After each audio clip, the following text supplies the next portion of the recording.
சிறப்பிக்க எமது பள்ளியின் அழைப்பை ஏற்று வருகை புரிந்திருக்கும் எஸ்எம்சி தலைவர் அவர்களையும், பிடிஏ தலைவர் அவர்களையும், ஊராட்சி மன்ற தலைவர் அவர்களையும் மற்றும் எஸ்எம்சி, பிடிஏ, ஊராட்சி மன்ற துணைத் தலைவர்களையும், ஊராட்சி பிரதிநிதிகளையும், எய்டட் ஸ்கூல் பிடிஏ தலைவர் ஐயா அவர்களையும், பிடிஏ நிர்வாகி அவர்களையும், எய்டட் ஸ்கூல்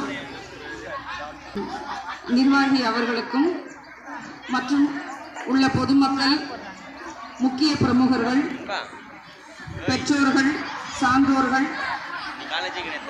என் பள்ளி மாணவ செல்வங்கள் அனைவருக்கும் என் காலை வணக்கத்தினை உரிதாக்குகிறேன். இவ்வளோ வெயிலாக இருந்தாலும் ஸ்டூடெண்ட்ஸ் எல்லாமே அமைதியாக இருந்து, நாங்கள்லாம் நிழலில் உட்காந்துட்டு இருக்கோம், ஆனால் ஸ்டூடெண்ட்ஸ்லாம் வெயிலில் கஷ்டப்படுறீங்க. இன்னும் ஒரு ½ அன் ஹவரில் இந்த ப்ரோக்ராம் முடிஞ்சிடும். இதே மாதிரி அமைதியாக இருக்கணும். ஏன்னா இப்போ நம்ம உட்கார்ந்துட்டு இருக்க இந்த வெயில் ஒரு பிரச்சனையே இல்லை. இதை விட நிறைய பிரச்சனைகள்லாம் சந்திச்சு சுதந்திர காற்றை நம்ம சுவாசிக்க காரணமாக இருந்த எத்தனையோ தியாகிகளை நினைவுபடுத்துறது தான் இந்த தினத்தை நம்ம கொண்டாடிட்டு இருக்கோம். ஸோ நம்ம ஒவ்வொரு தனி மனுஷனுக்கும் சுதந்திர பற்று இருக்கு அப்படிங்கிறத நமது பொறுப்பின் மூலமாக உணர்த்த வேண்டும். மாணவ செல்வங்களாய உங்களுக்கு என்னெல்லாம் பொறுப்புகள் இருக்கலாம் அப்படின்னு பார்த்தீங்களா? நம்ம இந்த இவ்வளோ பெரிய இந்திய திருநாட்டுக்கு சுதந்திரம் வாங்கி கொடுத்த ஒரு கருவி எதுனா அகிம்சை முறை அப்படின்னு சொல்கிறாங்க. ஸோ மகாத்மா காந்தி பயன்படுத்திய அந்த அகிம்சை முறையை நாமளும் பின்பற்றினா நமக்கு எல்லா விஷயங்களும் நல்லதே நடக்கும் அப்படிங்கிறத இந்த நேரத்தில் நம்ம புரிஞ்சுக்கணும். மாணவ செல்வங்களுக்கு ஒரு 3 பாயிண்ட் தான் சொல்கிறோம் இந்த நேரத்தில். எப்பயுமே அடுத்தவங்க கிட்ட மனித நேயத்தோட அன்பாக இருக்கணும். அடுத்தது இயற்கையை நேசிக்கணும், இயற்கையை பாதுகாக்கணும்.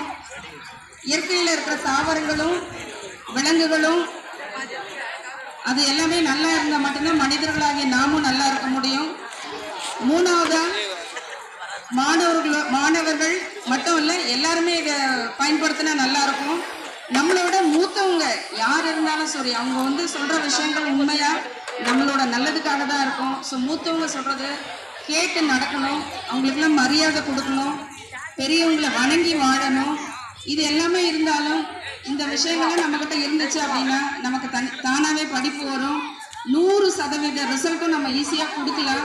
ஸோ எப்பயுமே இந்த விஷயங்களை ஞாபகம் வச்சுக்கிட்டு இது எல்லாமே நம்ம எல்லாம் ஃபாலோ பண்ணி இந்த ஊரில் இருக்கிறவங்க எல்லாமே பெற்றோர்கள், சமூகம் என்ன ஆசைப்படுதுன்னா வருகின்ற இளைஞர்கள் சமுதாயம் பொறுப்போடு வளரணும் அப்படின்னு ஆசைப்படுறாங்க. அதுக்கு முக்கிய காரணமாக இருக்கிறவங்க பெற்றோர்கள். ஸோ பெற்றோர்கள்ட்ட இந்த நேரம் ஒரு பெரிய கோரிக்கை வைக்கிறேன். நீங்கள் அத்தனை பேரும் உங்கள் குழந்தைங்கள பொறுப்புள்ள குழந்தைங்களா வளர்த்தா மட்டும்தான் சமுதாயம் எங்கேயுமே பிரச்சனை இல்லாமல் எல்லாருமே இணக்கமாக சந்தோஷமாக வாழ முடியும். ஸோ பெற்றோர்கள் எல்லாமே என்னோட பொறுப்பு இல்லை, நான் சொன்னால் என் பிள்ளை கேட்காதுன்னு தட்டி கழிக்காதீங்க. குழந்தைங்க நல்ல முறையில் வளங்க, நல்ல நேரத்துக்கு கரெக்டான நேரத்துக்கு ஸ்கூலுக்கு அனுப்புங்க, நல்ல சாப்பாடு கொடுத்து அனுப்புங்க. ஸோ இதை நீங்கள் பண்ணீங்கன்னா நாங்கள் நல்ல கல்வியை குழந்தைங்களுக்கு கொடுப்போம்.